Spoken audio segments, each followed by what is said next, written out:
How's it going, guys? This is Holly with Grindworx, and today we are talking about one of my very favorite topics, automatic knives. More specifically, we are comparing a budget knife to a not so budget knife.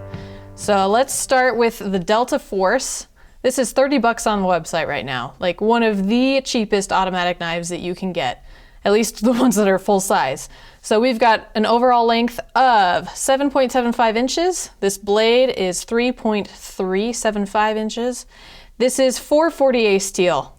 Very basic, not the highest quality steel ever, not the lowest quality either. This is a drop point blade, or at least that's what the description says, but it kind of looks like a cool combination of a drop point and a spear point to me. It comes to that really nice fine point.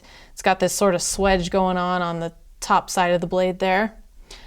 We've got a hollow grind, and this is a satin finish, but it also comes in some other colors and finishes. Aluminum handle. It's got some interesting milling going on here that gives it some added texture. We've got jimping on the top side there. Some good ergonomics. In a previous video, I compared this to the Kalashnikov, and I'm sure you can see it's a very similar design. We've also got a tip-up style deep carry pocket clip. That is the only configuration. We've also got a lanyard hole and a safety switch on the spine, which is pretty handy. Since that button is not quite as recessed as you might see on a Kalashnikov, it's nice to have that added feature. So that isn't going anywhere. Also, it's got some pretty darn snappy action.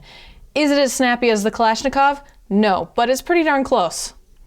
I like the ergonomics, I like the texture, it's pretty comfortable. I'm concerned that you might get a hot spot from that switch, but I haven't tested it with longer use, so I really can't say for sure. If you have this knife, I would love for you to sound off in the comments and let me know how it's performed for you and what you think of it. Also, this is 3.5 ounces or thereabouts, so pretty lightweight, feels pretty good in pocket. This knife comes pretty highly rated. We've got a review from Tim who says this knife has gone through hell. I use it as an EDC. It's been washed twice. I don't recommend that. It came very sharp and it's easy to keep sharp. The action is excellent, nice blade length and decent pocket clip. What else could you ask for? The only reason I didn't rate it at 5 stars is the blade steel, and the finish has started to wear off the aluminum handles after about 6 months. Washing it, I'm sure, didn't help. Money well spent. This is coming from someone whose collection consists of dozens of knives with every type of blade steel imaginable. At this price, you can't beat it. I've tried. Next up, we have the Gerber Propel Downrange. This one comes in at a whopping $154 about on the site, about $155. So you're definitely taking a big step up as far as the price bracket. But with that price comes some nice features, and we're about to go over those. So overall length, 8.5 inches, 3.5 inch blade. So already it's a bigger knife. It's a heftier knife. It comes in at over 5 ounces. This is a CPM S30V Tonto blade with a beautiful stonewash finish. It also comes coated, but that steel, I mean, the benefits alone from the steel are probably worth that price. The edge retention on this thing is going to be well above what you can get from the Delta Force down here. We've got G10 handle scales over steel liners, which has a pretty rough texture, which I actually like. Makes the grip very solid. It has a 3-way reversible pocket clip, which is nice. It's always nice to have some extra options as far as how you carry the knife. And then, of course, it has the safety switch on the face. Don't think that would create any hot spot issues. Your fingers don't really, at least mine, don't come up that high. Nice choil with a sort of graduated groove right there. And then it's got this backspacer. It's a solid steel backspacer with a lanyard hole, and possibly you could use this pointed corner as a glass breaker. And it is made in the USA. This knife also gets pretty good reviews. Our buddy Douglas says it's a top-notch EDC. You won't make a mistake getting one. I may get another soon for my wife. I want that. Yeah, I like this guy.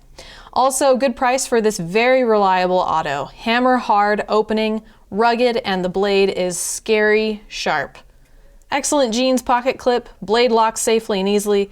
I give this keeper an A grade. Aaron says, Gerber does it again! This knife is built like a tank. You can really feel what sets this knife apart when you hold it. And unlike many of Gerber's cheaper knives, this one is made 100% in the USA in Portland, Oregon.